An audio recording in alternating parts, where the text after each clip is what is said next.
अस्सलाम वालेकुम नाज़रीन, आप देख रहे हैं बानो की नज़र। बानो की होती है जनाब हर खबर पे गहरी नज़र। मेरी तरफ से आप सबको ईद की बहुत सारी मुबारक। आज हम आपको बता रहे हैं जनाब कि ट्रम्प साहब ने जो है ना श्रीलंका से भी मदद मांग ली। अब ये मामला क्या और श्रीलंका का जवाब क्या है ये भी बताएंगे। इसके साथ आप आपको ये भी बताएंगे कि जनाब जो है ना बरतानिया और अमरीकी जो एयर बेसिस हैं उन पे जनाब ईरान ने हमला किया है। ये हमला हुआ भी है या नहीं हुआ ये भी बताएंगे। इसके साथ साथ आपको ये भी बताएंगे कि जनाब यूएई को ईरान ने बड़ी वार्निंग दे डाली है और ये वार्निंग है क्या, क्यों दी है और अब क्या होगा ये भी बताएंगे। इसके साथ साथ आपको कुछ और बातें भी हैं जो मुझे लगता है कि आपको बतानी चाहिए और मैं वो आपको बता रहा हूँ। यानी कि ईरान को जो तेल बेचने की इजाज़त है वो क्यों दे रहे हैं अमेरिका वाले, तो ये भी बताएंगे। ये कोई ट्राइब तो नहीं, तो इस बारे में बात करेंगे। लेकिन इन तमाम बातों की तरफ जाने से पहले मेरी आपसे वही रिक्वेस्ट है जो रोजाना ही मैं आपसे करती हूँ कि आपने ज़्यादा कुछ नहीं करना जनाब इतना है कि आपने मेरे चैनल को सब्सक्राइब करना है, लाइक करना है, शेयर करना है और अगर हो सके तो अपनी राय देने के लिए छोटा सा कॉमेंट जरूर कर दीजिए। सबसे पहले हम आते हैं कि जनाब अमेरिका ने जो अमरीकी वज़ीर ख़जाना है उन्होंने जनाब जो यानी कि मुख्तलिफ जो मीडियाज़ पे चल रही हैं कि ईरान को इजाज़त दे रहा है, जो तकरीबन बाज़ जगहों पे तो ये भी कंफर्म किया जा रहा है कि जनाब इजाज़त दे दी है 30 दिनों के लिए कि ईरान जो उसके जो यानी कि मतलब बहुत ज़्यादा मिलियन ऑफ जो है ना टन जो तेल है जो समंदर में फिर रहा है तो वो जनाब उसको बेचे आलमी मंडी में, ताकि ये पूरी दुनिया में जो तेल की कीमतें बढ़ रही हैं इन पे फर्क पड़े। तो इस मुझे तो लगता है ये ट्रैप है। क्यों मैं ये कह रही हूँ, क्योंकि आपको पता है कि जैसे ही पता चलेगा कि ईरान के ये जो जहाज हैं तेल के ये भरे हुए ये जनाब ईरान के हैं तो अमेरिका उन्हीं को निशाना बनाएगा ताकि उसकी ईरान की जो मैशियत है वो बिल्कुल ही डूब जाए। तो मुझे लगता है ये ट्रैप है जिसमें फंसाया जा रहा है ईरान को। और दूसरी तरफ ये देखें ना कि एक तरफ तो श्रीलंका से भी एयर बेसिस मांग लिए और श्रीलंका ने बिल्कुल इनकार कर दिया, जनाब चिट्टा इनकार कर दिया, कहा कि हम जनाब बिल्कुल जो है ना अमेरिका को अपने एयर बेसिस नहीं दे रहे। इसके साथ जो है ना आपको पता है कि ये जो ट्रैप है ना मुख्तलिफ आज जो है ना एक जोहरी जो साइट है ईरान की नत्तर उसको जो है ना वो तकरीबन निशाना बनाया है, ऐसा कहना है ईरान का। और ईरान ने फिर इस पे जो है ना यूएई को वार्निंग दे डाली है कि आपकी सरजमीन इस्तेमाल हुई है और अगर अब जो है हमारे जजीरों पर कोई हमला होता है तो हम जो है ना रासुल खैमा, जी हाँ जो यूएई का एक शहर है रासुल खैमा, उधर जो है ना उन्होंने बाकायदा जो है ना नक्शे भी यानी कि जो लोग थे उनको जारी कर दिया कि इन रूट से आप निकलें, बाकी पूरा शहर जो है ना वो आप बिल्कुल खाली कर दें। क्योंकि देखें अब ये जो है ना बड़ी खतरनाक है, इसका मतलब है कि हर जगह पे हमले होंगे।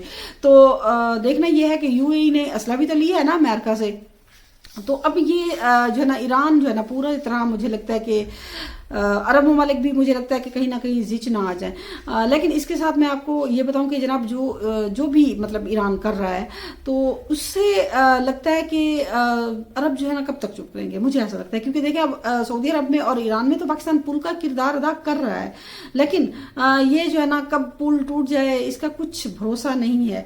दूसरी तरफ देखिए कि अब जो बरतानिया का एक एयर बेसिस है जो यानी कि अमेरिका को दिया हुआ उसने, तो उस पर भी ऐसा सुनने में आया कि हमला किया है। अब सोचने वाली बात यह है कि वहां पे हमला क्योंकि देखें असल में ये भी ट्रैप है मुझे लगता है ईरान को फंसाने का। क्योंकि अमेरिका के पास कोई मतलब ऐसा लगता है कि कोई बात ही है नहीं, पक्की बात कोई है ही नहीं कि जनाब हम इसलिए ईरान पे, क्योंकि ईरान तो सब कुछ कह दिया। ओमानी वजीर वो जो वजीर खारजा था उसने भी बता दिया था ना कि जनाब जो है हम सब कुछ लिख के देने के लिए तैयार हैं, यानी कि सारी बातें मानने को तैयार हैं। फिर हमला कर दिया। अब जो है ना कभी कहता है कि इनके मिसाइल प्रोग्राम को तबाह करना है, कभी कहता है कि हम इनके न्यूक्लियर जो है ना बम न बना ले तो इस वजह से हम इनको तबाह करें, कभी कहते हैं कि नहीं हम रजीम चेंज, कभी कहते हैं कि अमेरिका को मारा है, कभी कहते हैं दुनिया के लिए खतरा है। तो ये मुख्तलिफ जो बातें कर करके ये बता रहे हैं, तो मुझे लगता है कि ये जो है ना ये फंसाया जा रहा है। क्योंकि देखें एक तरफ तो ये फिर दुनिया को ये बावर करवाने की शायद कोशिश कर रहे हैं कि जी जनाब ईरान के पास जो मिसाइल हैं उनकी रेंज बहुत ज़्यादा है। ऐसा सुनने में आ रहा है कि 3000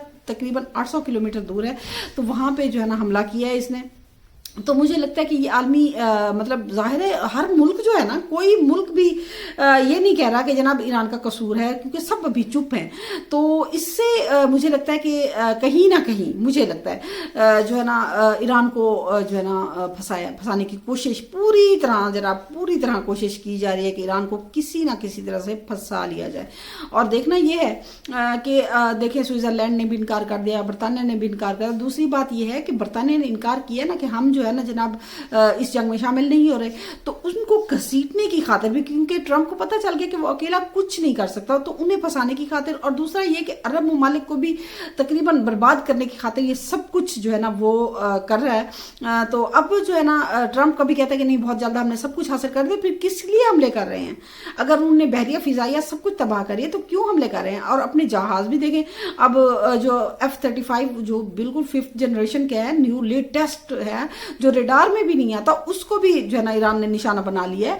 तो इसकी वैसे जो है ना सेंटकॉम जो है ना, पेंटागन, ये जो है ना सारे बहुत ज़्यादा तहकीकात कर रहे हैं कि आखिर ऐसी टेक्नोलॉजी कहाँ से है और इसको किस तरह से निशाना बनाया जा सकता है और ईरान ने कैसे बनाया। तो देखना ये है कि इस मुल्क का नाम निकलता है, तो ये भी देखने वाली बात होगी। लेकिन मुझे जहाँ तक लगता है तो ये जो है ना ईरान को सिर्फ मुझे लगता है ऐसा कि ये बिल्कुल चालें चल रहे हैं कि किसी ना किसी तरीके से जो है ना वो फंसा लिया जाए। और जो मेरे ख्याल में ईरान है, उसे भी आपको पता है कतर की जो वज़ीर ख़ारजा हैं, उन्होंने भी तो कहा है ना कि ईरान पे जो है हमला जो वो इसराइल कर रहा है, ना कि अरब ममालिक।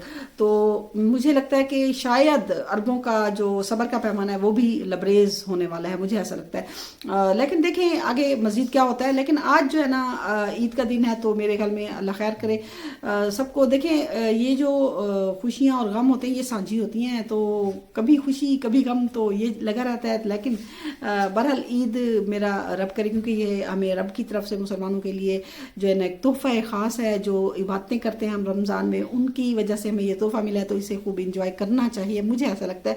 तो मुझे आप क्या सोचते हैं ये ज़रूर बताइएगा, और हाँ कमेंट ज़रूर कीजिएगा। तब तक के लिए मुझे दीजिए इजाज़त, अल्लाह हाफिज़।